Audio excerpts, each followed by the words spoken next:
Coffee ನಾಡಿನಲ್ಲಿ ಮಳೆಯಿಂದ ಹಲವು ಅವಾಂತರಗಳಾಗಿದೆ. ಚಿಕ್ಕಮಗಳೂರಿನ ಶೃಂಗೇರಿಯಲ್ಲಿ ಗುಡ್ಡ ಕುಸಿದಿದೆ. ಯೋಗಾನಂದ ಪ್ರದೀಪ್ ಭಟ್ ಅವರ ಮನೆ ಹಿಂಭಾಗ ಕುಸಿತ ಆಗಿದೆ.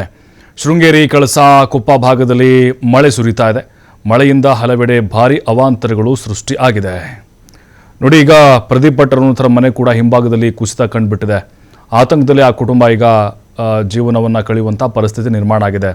ಶೃಂಗೇರಿ ಕಳಸ ಕೊಪ್ಪ ಭಾಗದಲ್ಲೂ ಕೂಡ ನಿರಂತರವಾಗಿ ಬಿಟ್ಟು ಬಿಡದೆ ಮಳೆ ಆಗ್ತಾ ಇದೆ. ಇನ್ನು ಕೆಲವು ಕಡೆಗಳಲ್ಲಿ ಸಾಕಷ್ಟು ಸಮಸ್ಯೆಗಳು ಕೂಡ ಉಂಟಾಯಿತು. ಕಾಫಿ ನಾಡಿನ ಕೆಲವು ಭಾಗಗಳಲ್ಲಿ ಮಾತ್ರ ಈ ರೀತಿಯಾಗಿ ಅವಾಂತರಗಳು ಆಗಿದೆ.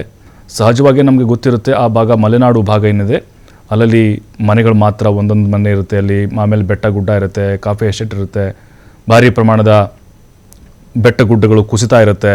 ಅವಾಂತರಗಳು ಕೂಡ ನಿರಂತರವಾಗಿ ನಡೀತಾ ಇದೆ.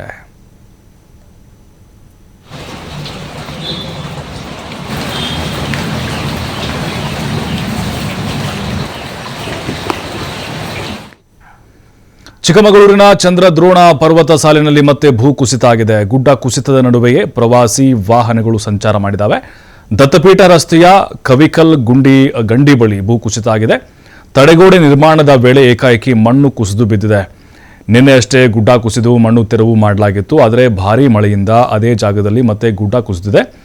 ಜೆಸಿಬಿಯಲ್ಲಿ ಮಣ್ಣು ತೆಗಿತಾ ಇದ್ದಂತೆ ಮಣ್ಣು ಹಾಗೆ ಕೆಳಗಡೆ ಬರ್ತಾನೆ ಇದೆ. ಯಾವುದೇ ಮುನ್ನೆಚ್ಚರಿಕೆ ಇಲ್ಲದೆ ಪ್ರವಾಸಿಗರು ಸಂಚರಿಸಿದ್ದಾರೆ. ಕಣ್ಮುಚ್ಚಿ ಕುಳಿತಿದೆ ಜಿಲ್ಲಾಡಳಿತ ಹಾಗೆ ಪ್ರವಾಸೋದ್ಯಮ ಇಲಾಖೆ.